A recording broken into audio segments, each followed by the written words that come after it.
দেখেন আমাদের উপর অতর্কিতভাবে হামলা চালিয়েছে বিএনপির পোলাপাইন, আমাদের উপর অতর্কিতভাবে হামলা চালিয়েছে।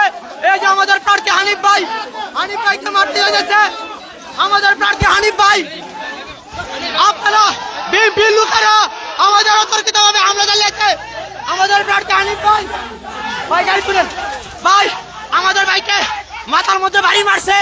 এই যে বিএনপির মানুষরা তারা উগ্রবাদী করতেছে, আমাদের প্রার্থী হানিফ ভাইয়ের উপর আক্রমণ করছে। চাঁদপুর থেকে বিএনপির পোলাপাইনরা, বিএনপির এই চাঁদাবাজার দলরা আমাদের প্রার্থীর উপর হামলা করছে।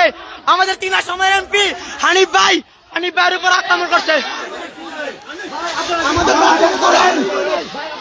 আমাদের হানিফ ভাই আমাদের প্রার্থীর উপর অতর্কিতভাবে তারা হামলা করছে। আপনারা যারা এখানে আছেন, আমাদের প্রার্থী হানিফ ভাইয়ের উপর অতর্কিতভাবে হামলা করেছে তারা। বিএনপির লোকেরা তারা অতর্কিতভাবে আমাদের প্রচারণার মধ্যে বাধা দিয়েছে। আমরা শান্তিপূর্ণভাবে স্লোগান দিতেছি, কথা বলতেছি, তারা অতর্কিতভাবে লাঠি সুতা নিয়ে, দেশীয় অস্ত্র নিয়ে আমাদের প্রার্থীর উপরে লাঠি সুতা দিয়ে বাড়ি অনেকভাবে আঘাত করেছে, আমাদেরকে রক্তাক্ত করেছে তারা অনেকভাবে।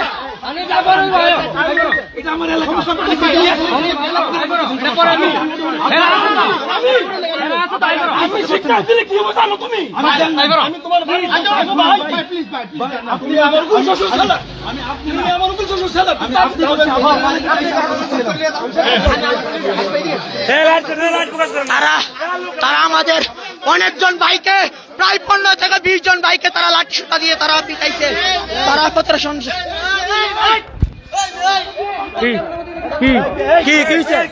আমি মিডিয়ার লোক,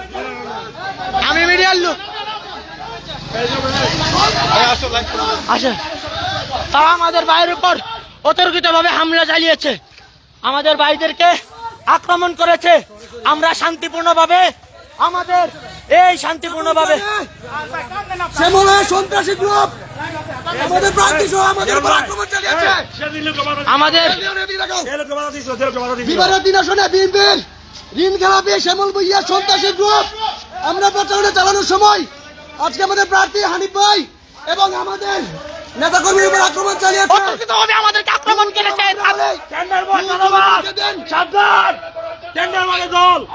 তারা 100-150 পোলাপাইন নিয়ে আমাদের উপর, আমাদের ভাইকে রক্তাক্ত করেছে।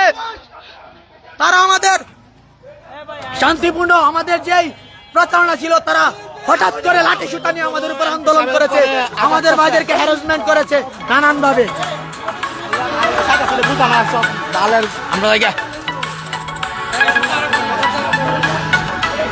আমরা বাইক নিয়ে আমাদের প্রার্থী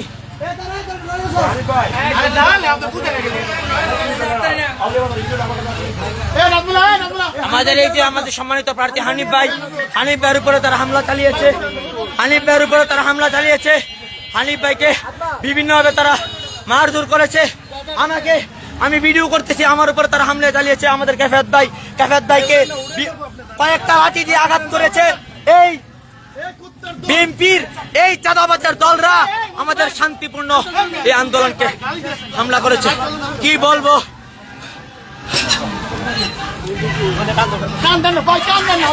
আমাদের